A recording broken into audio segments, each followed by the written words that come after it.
Hey guys, my name is Jordan. I'm here to do a quick tutorial on how to build the Bearcave in 2019 and build it as best as you can, the most efficient way possible, and hopefully it'll help you keep you from getting raided. So one of the first things I do want to go over is things that people have done wrong in the past. I know people see a lot of bear caves getting raided on YouTube or on streams or whatever, wherever they're seeing it, they hear about it.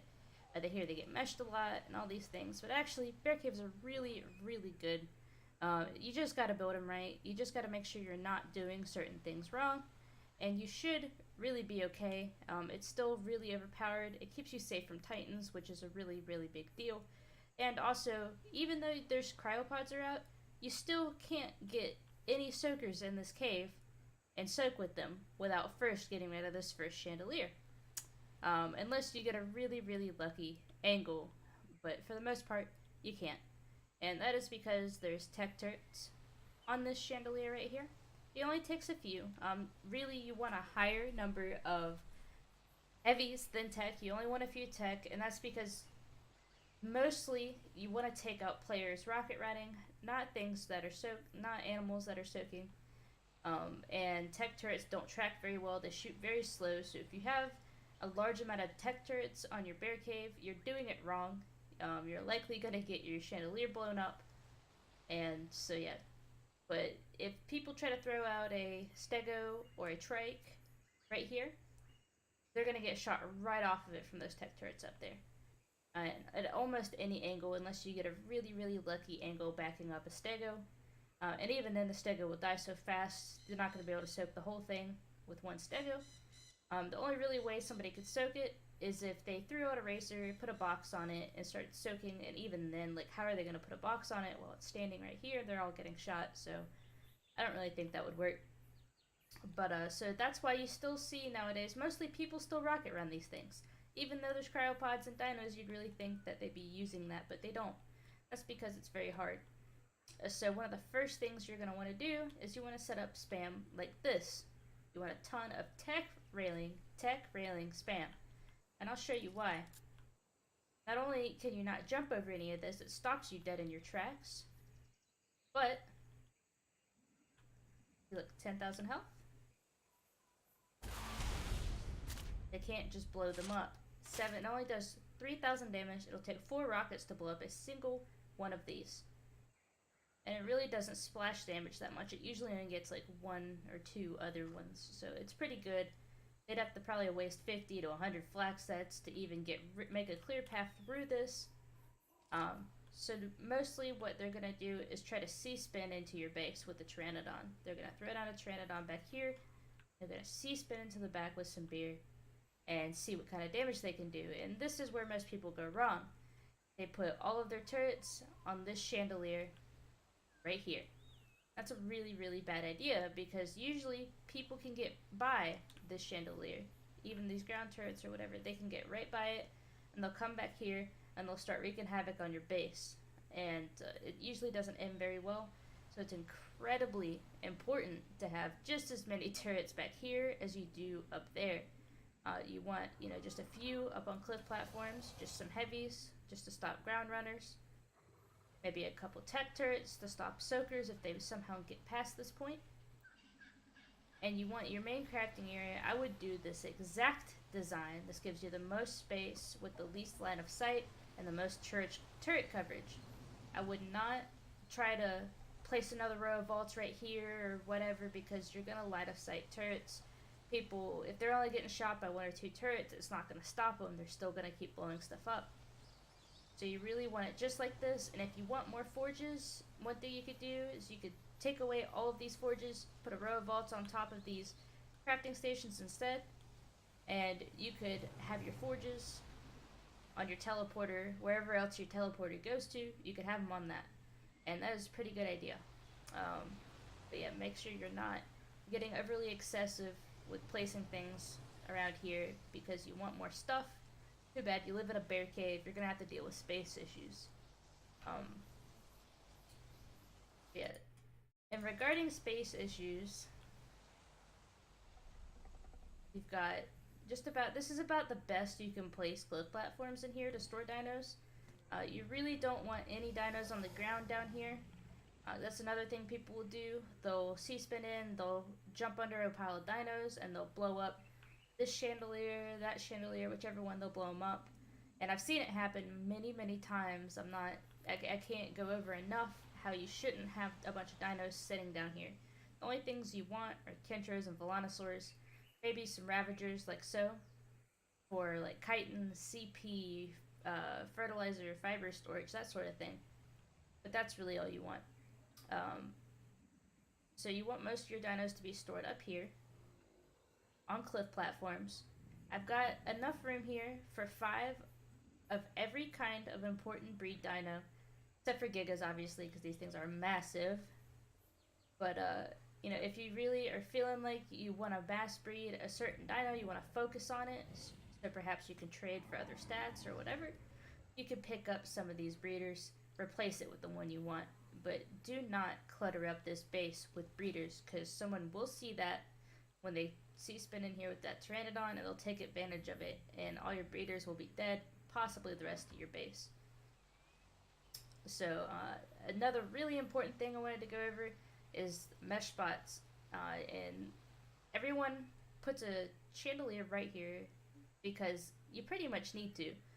Yes, there's a mesh spot right next to it, but there is a way to defend against it, and also this is the best place for a chandelier. Even if somebody could possibly mesh it, you still need one here, because this is going to stop most of the legit raiders from raiding your base. There's going to be a lot more of those than meshers. But the mesh spot for this chandelier, the most common one, is right here. What people used to do, there used to be a place you could climbing pick back here from the front of the cave. They've patched that for a while now. But there's a lot of other new ways to mesh now, and there's ways to get back here. So you're going to want to do this. You're going to get a pillar, place it in a heavy turret,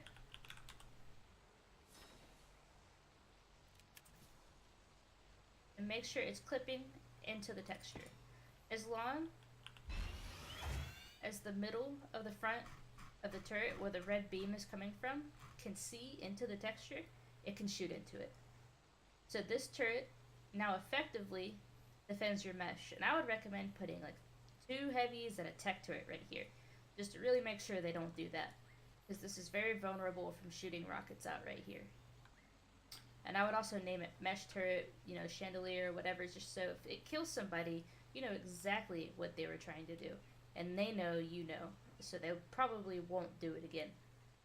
But any spot that you hear of that is a mesh spot in this cave, you're going to want to try and do that. Now, it is debatable whether or not this is allowed, but you can, you know, you can blow this up from inside the cave legitimately, just like any of these other turrets. So it should be fine. The only place that it's shooting is into a spot where nobody should be anyways, so it really doesn't matter. Now, another thing that we should go over, I think the second to last thing, is going to be the crouch point. Now, a lot of people make the mistake of thinking that the crouch point is the most powerful part of the cave. It is in some sense, but it's not in the way most people take it. This always gets raided. This crouch point right here, there's no way to build it. I don't know why my game keeps freezing up. Come on, man. There's no way to build this to where it can't be raided. You can always use a tech rifle. You can always sprint and close the distance with enough people. You can always throw cluster grenades or whatever you need to do to raid this. You can do it. And it's kind of aids, but you really want to only put like 4 or 5 turrets here. Just name a Bob turret or maybe even 1 or 2 turrets, and it'll just keep people from running your cave naked. The last thing, or the second to last thing, I've already said that once, but I'll say it again, the second to last thing I want to go over is outside. You want to have a tech turret tower. Now this is all late game, of course. You're not going to have all this the second you move in. This is probably going to be the last thing you want to do. You want to make sure your internal defenses are in check before you waste resources on putting this outside. But Once you're done with the inside, you feel comfortable, you've got your 100 turrets up, you want to make sure you put a big fat turret tower right here. Is a pretty darn good spot. Um, and you can do a few of them. Put one right here, one over here. Just put them everywhere, because this is really going to deter 9 out of 10 raiders. Bear Cave gets scouted constantly. When you live in a bear cave on small tribes, especially, you're going to have 5 to 6 people scout your bear cave a day on a slow day. So you really want to make sure that as many of those people decide not to raid you as possible. And if they see a big fat tech tower outside that they're going to have to soak to even try to raid your cave, most of them aren't even going to try. The entire appeal of raiding a bear cave is that it's very easy if it's built wrong, because you can rocket run it. It costs you pretty much nothing and you get a ton of loot. But if they're going to have to sit here for hours and check your tech turrets when you're most likely going to log in and stop them, they're just not going to do it. Alright, and the last thing I did want to go over is the generators. Now, this cave runs off of 2 tech generators. You can place aggressive theories here if you want. I mean, they'll probably die, but you can do it. It'll stop a couple people. But like I was saying, this cave runs off of 2 tech generators, one placed up here. I would have some turrets and a couple of Volanos up here. I have a turret faced into the mesh, just in case someone decides, hey, let's mesh right here. In which case, they'll probably blow up that cliff plat, but it can't hurt. But I have a regular tech generator, or a tech generator right here. It's on 5.0. So that covers everything down to below here. And I do suggest having a ground turret tower in case that gets meshed. I would have at least 5 to 10 turrets on it, and at least 4 or 5 plant species X. It's very important to have plant species X. You want at least like 5 of them. I have a ground turret tower right here. Make sure nobody can get behind it and hide, or else this up here will be forfeit. And also have a large, maybe 30, 40 turret tower up here.